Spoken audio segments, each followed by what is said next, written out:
Welcome to the Crypto Nest. So let's see the market today. As you can see, we're kind of mixed feeling, a little bit more reddish than green. So some coin managed to do something. Bitcoin is up 2.6%.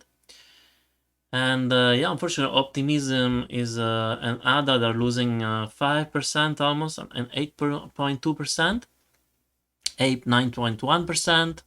Anyway, so let's go. And I just wanted to cover some news. So the SEC sues Binance. I did cover that yesterday. Now, maybe it can look, something scary, but it does happen all the time. Banks, they get sued by SEC and they just pay fines. That's how it is. So in crypto, we're just not used to it. And to be fair, also, maybe they're charging something that Binance they did in 2017. They were a young company. There were no regulation, and there's still no regulation. So, how can you say, hey, you didn't register for that, and the funds, you did this and that, but there was no directions, and there are still no direction, and then you fine company for not having registered, but there's actually no place you can register.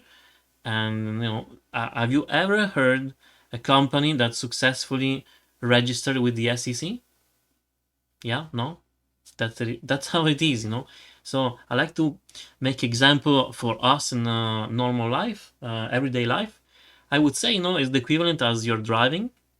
The cops, they stop you, they check your tires, and then say, hey, your tires are finished, you need to change them, and then we fine you. Or no, actually, they stop you and they give you, 48 hours to go and replace the tires. Because SEC they give 1 month, like, and then so now you within this time you try to go and change your tires, but there is actually there is nowhere you can buy a tire in your country, and so there is no way you can replace your tires. And after the time that they gave you to conform with the law, then actually they sue you. And so this is how it gets. They're saying that companies are not registered, they don't define what's a security, and there actually no directive how and where you can register, unlike Europe that they made some directives and you can actually apply for to be registered in Hong Kong as well. Now they actually tell you, what is the security, and as in Europe as well. And so what they consider to be a security, this is the guideline. And then if you want to register, you need to go do this and that and apply here.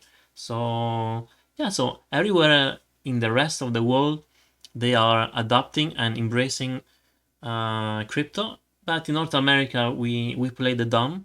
And actually, maybe if I have more time, I'm going to recover the data, but it was crazy. Like last year, I think only 0.5% of the market was going into Europe, trading crypto, and now it's about 4%.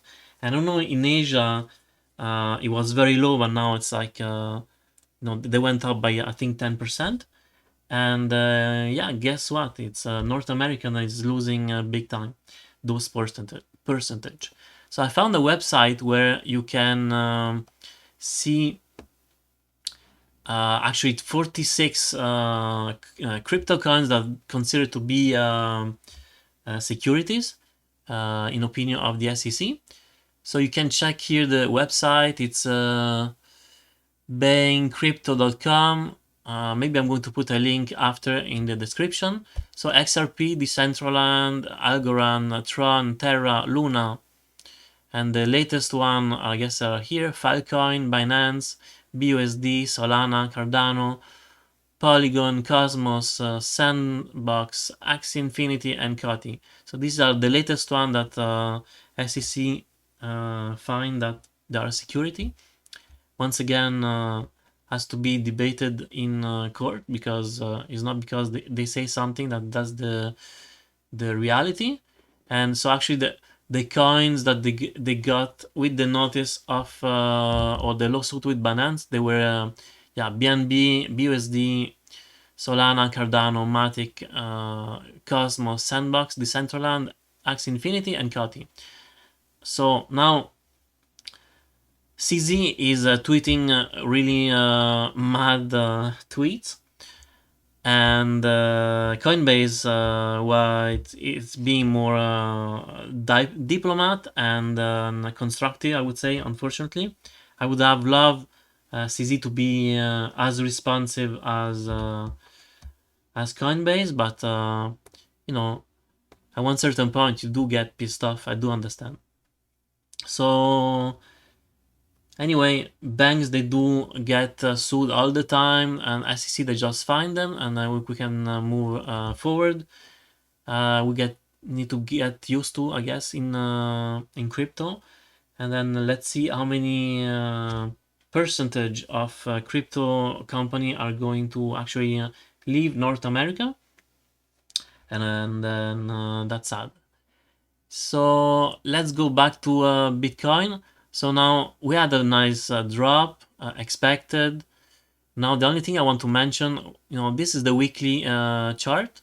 As you can see, the red line, this is the MA 200, and we actually never, well, actually 3 times we kind of touch the MA 200 and went momentarily below.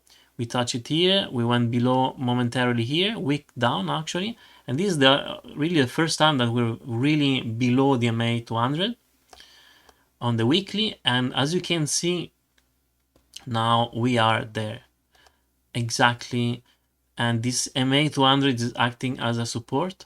So maybe this, as you can see, before it was acting as a resistance, we lost it.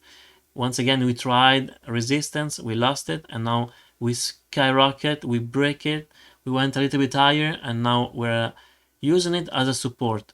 If we can go a little bit longer than that on a side, and really take the MA 200 as a support, then I would say it's very bullish, and then you can actually draw a triangle, which is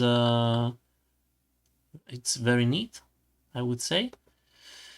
And usually this is like a consolidating pattern when we're in an uptrend. So can we go and make another skyrocket to the upside? Very likely. So yeah, this is a very I would say very positive thing.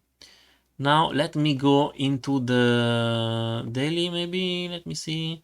So once again, we had this downtrend channeling. We almost, well, actually, we tip into this fifth ideal minimum retracement, but I wouldn't be sad, honestly, if we could even get a little bit deeper into this. Let me take out.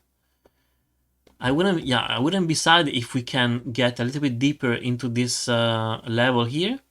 And honestly, ideally, if we can get into this orange box, would be the best.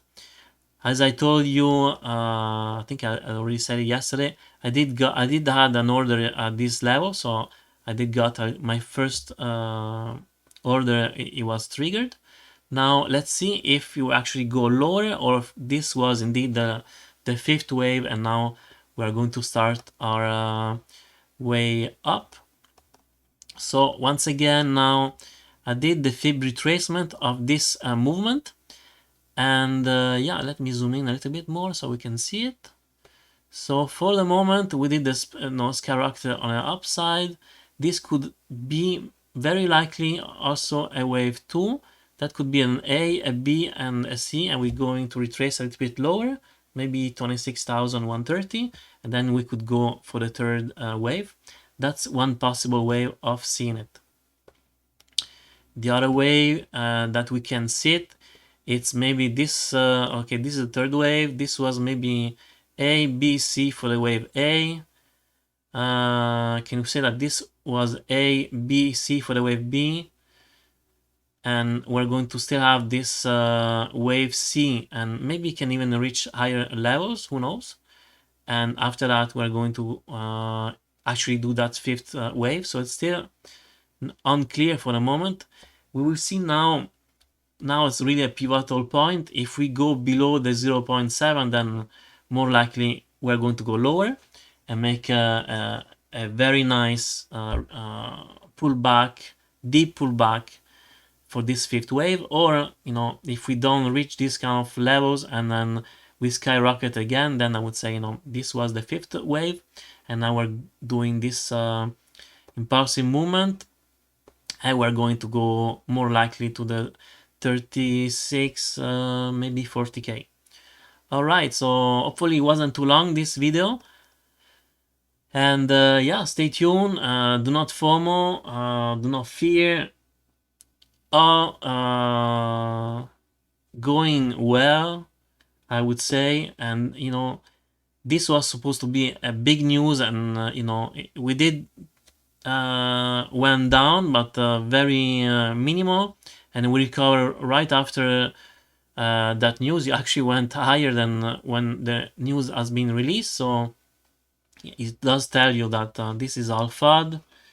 And don't worry, crypto is there to be it's there for stay, and there is the decentralized exchange if something goes wrong. All right, so hopefully you enjoyed the video. Please like, subscribe, and hit the notification bell, and have a good day, or maybe a nice shopping, but that was not a financial advice. Bye.